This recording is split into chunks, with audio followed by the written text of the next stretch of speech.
Unang Mga Hari, Kapitulo 5. Paghahanda sa pagtatayo ng templo. Matagal nang magkaibigan si Hiram na hari ng Tiro at si Haring David. Kaya't nang mabalitaan nitong si Solomon ay pinili na bilang hari at siyang kahalili ng kanyang amang si David, nagpadala agad ito ng mga sugo kay Solomon. Nagsugo rin sa kanya si Solomon at ganito ang ipinasabi. Alam po ninyo na ang ama kong si David ay hindi nakapagtayo ng templo para kay Yahweh na kanyang Diyos.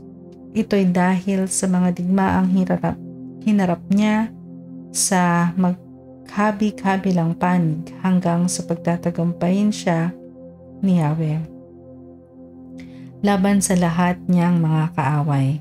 Ngunit binigyan ako ngayon ng Diyos kong si Yahweh ng kapayapaan sa buong kaharian. Wala na akong kaaway at wala ng paghanib na pinapangambahan. Kaya binabala kong ipagtayo ng isang templo si Yahweh na aking Diyos.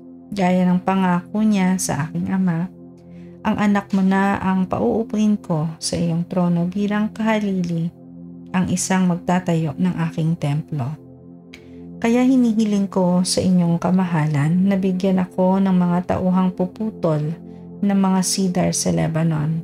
Babayaran ko sila sa halagang itatakda ninyo. Tutulong sa kanila ang mga tauhan ko sapagkat hindi sila sanay magputol ng mga punong kahoy tulad ng mga taga-Sidon.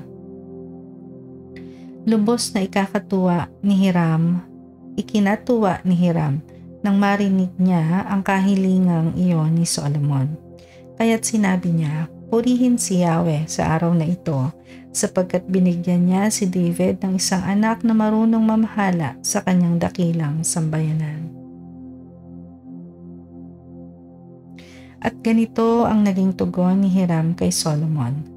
Natanggap ko ang iyong mensahe. Handa akong magbigay sa iyo ng lahat ng kailangan ninyong kahoy na cedar at cypress. Ilulusong ang aking mga tauhan ang mga troso buhat sa Lebanon hanggang sa dagat.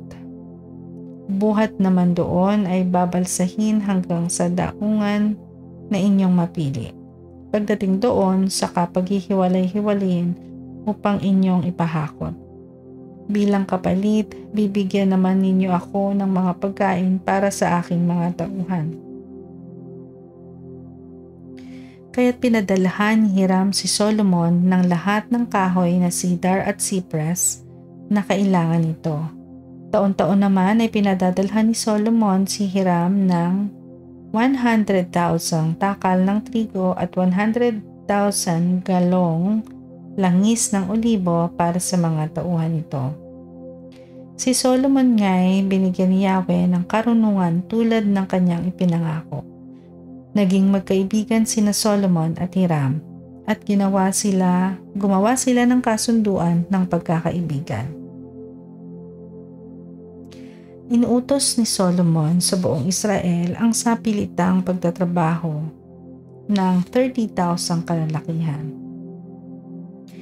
Ipinadadala niya sa Lebanon ang mga ito, 10,000 bawat pangkat.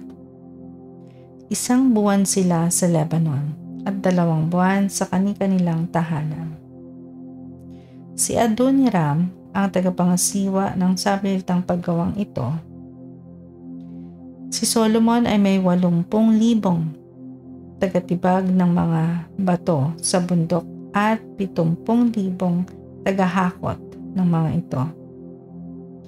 Umabot sa 3,300 naman ang mga kapatas na namamahala sa mga manggagawa. Sa utos ng hari, nagtatabas sila ng malalaking bato upang gamiting pundasyon ng templo.